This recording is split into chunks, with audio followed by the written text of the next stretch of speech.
Welcome back, everyone. My name is Patrick. You're watching the Oilers Rundown, broadcast on the Oilers Fanatic and the Heavy Hockey Network.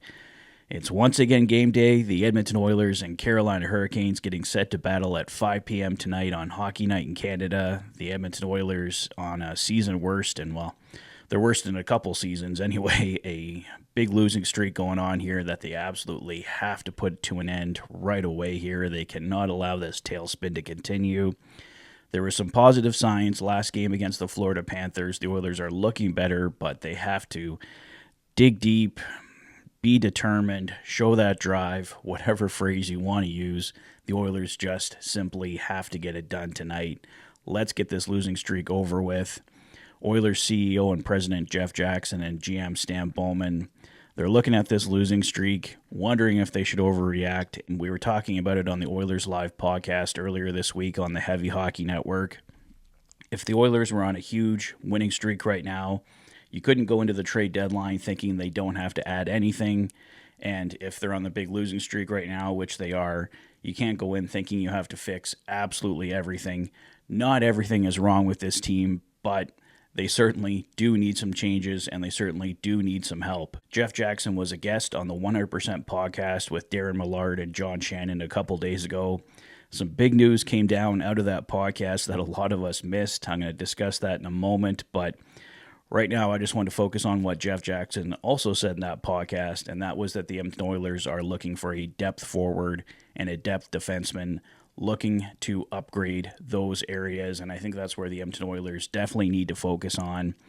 Maybe they're going to get a goaltender. Everything right now is going against that, but a lot of Oil Country would be happy if the Edmonton Oilers did pick up a goaltender. I've mentioned a few times now, I'm in favor of getting some backup between Stuart Skinner and Calvin Pickard, just an insurance policy there. If the Oilers want to get an insurance policy with what they've seen from Skinner and Pickard as of late, I would certainly be in favor of that, but I think they're going to focus on other areas ultimately. We know we have the March 7th trade deadline here coming up, inching closer and closer, and Jeff Jackson, as I alluded to, released some big information on the podcast that a lot of us missed, and that was that the timeline for Evander Kane has always been the end of the regular season, and the knee injury probably slowed that down. The Oilers are looking to have him available sometime in the Stanley Cup playoffs. So we've been looking for 100% confirmation one way or the other. Is Evander Kane going to be back before the end of the regular season? Is he coming back in the Stanley Cup playoffs? And it looks like the Oilers CEO and president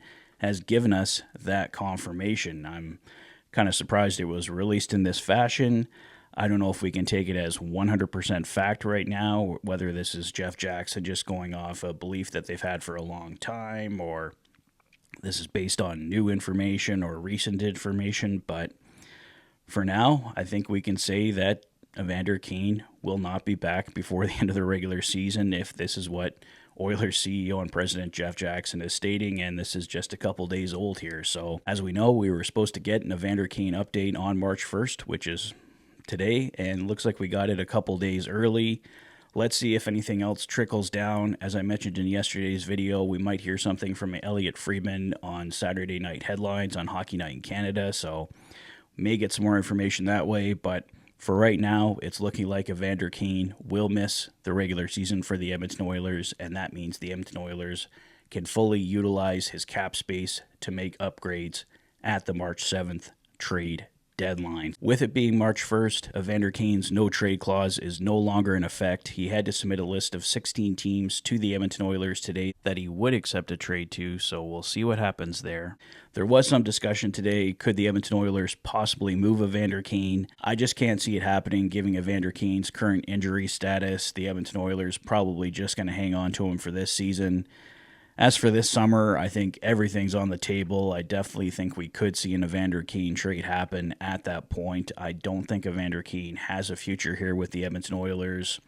If nothing happens, they may just play out that final year of his contract, and he could be an Edmonton Oiler next season, but I'll be pretty shocked if Evander Kane doesn't move on from the Oilers, but I think a lot will depend on what happens with the Stanley Cup playoffs and his injury status at that point, but do not expect to see an Evander Kane trade at this year's trade deadline. Some other news and notes from around oil country. Oilers insider Bob Stauffer putting out last night that Oilers prospect Sam O'Reilly, the Oilers' 2024 first-round pick, sniped his first OHL hat-trick and was a +3 last night for the London Knights.